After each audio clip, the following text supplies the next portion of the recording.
Assalamualaikum warahmatullahi wabarakatuh. Berjumpa lagi bersama saya Sri Rahma Ramadhani. Kali ini saya akan membahas mengenai penulisan hadis dan sejarah perkembangannya. Yuk kita simak sama-sama.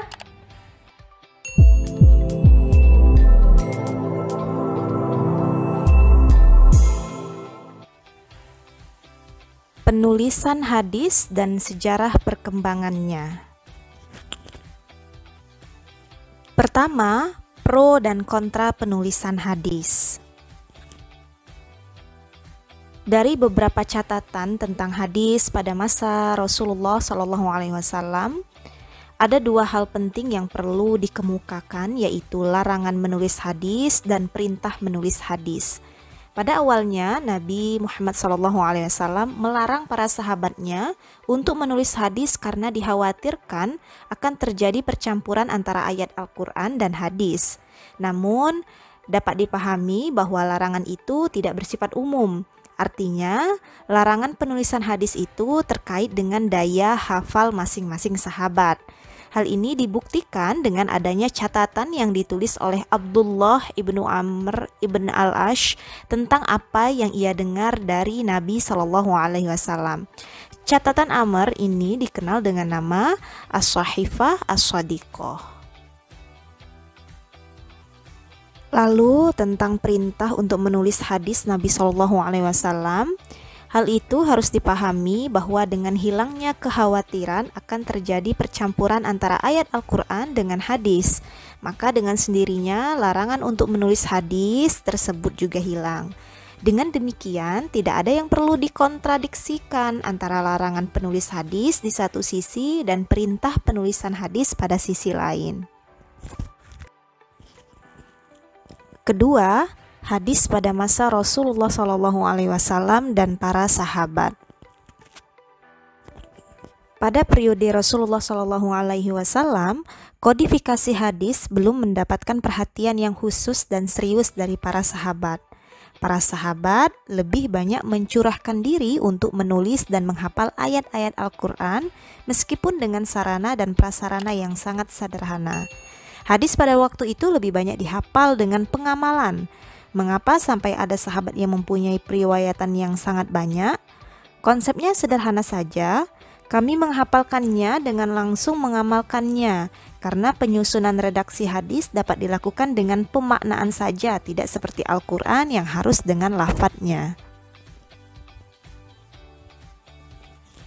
Meskipun kodifikasi hadis belum mendapatkan perhatian khusus dari para sahabat, Rasulullah SAW sangat menaruh perhatian yang cukup besar dalam aspek pengembangan ilmu pengetahuan.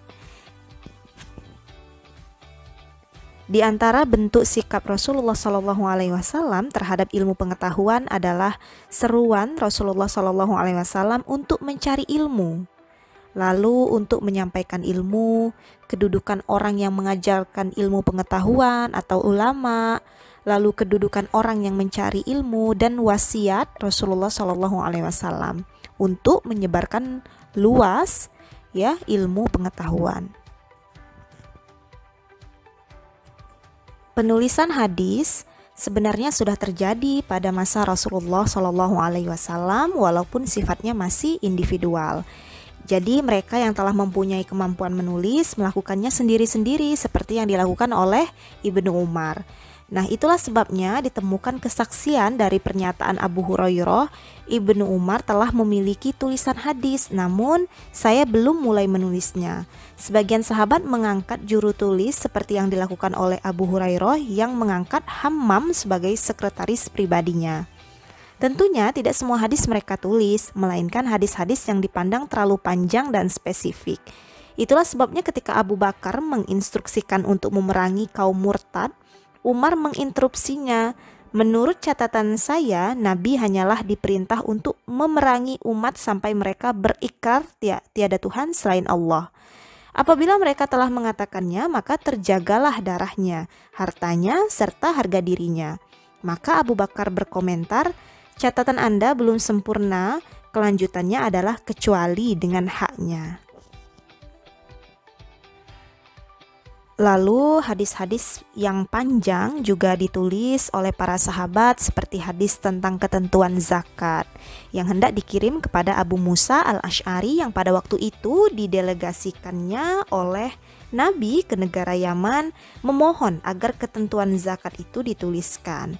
Maka sebelum tulisan hadis tentang zakat itu dikirim ke Yaman oleh Umar, dinukil kembali untuk diarsip terlebih dahulu, sehingga Umar ibnu Khattab dikenal dengan bapak pengarsipan dokumen.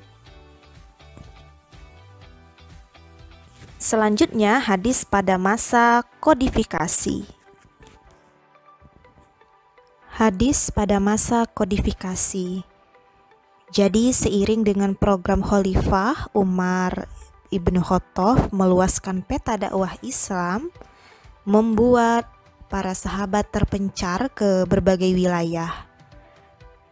Nah, di sini mereka memiliki hadis baik yang dihafal maupun yang sudah ditulisnya ke tempat penugasan masing-masing. Sehingga di berbagai wilayah bermuncullah Islamic Center sebagai pusat kajian Al-Quran dan hadis. Namun pasca wafatnya Umar ibnu Khattab, kebijakan itu dilanjutkan oleh Khalifah Utsman ibnu Affan dan Ali ibnu Abi Thalib, sehingga untuk menguasai hadis-hadis Nabi pada waktu itu tidaklah mudah.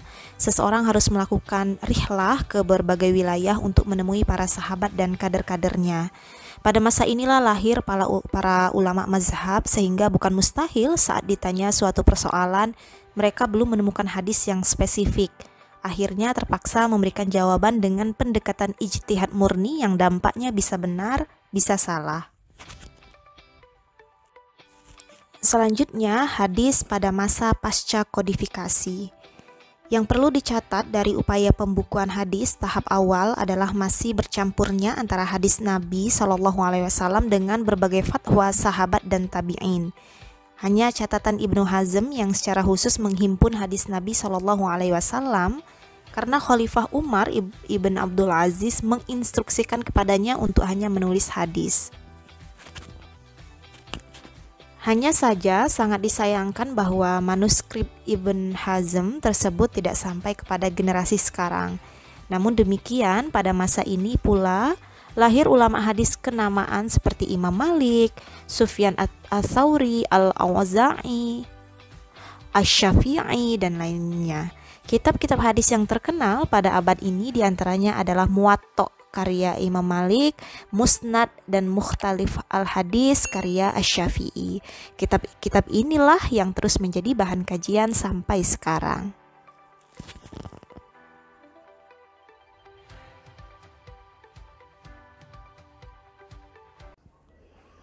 Terima kasih yang sudah menonton, semoga bermanfaat bagi kita semua. Jangan lupa berbagi. Saya akhiri. Wassalamualaikum warahmatullahi wabarakatuh.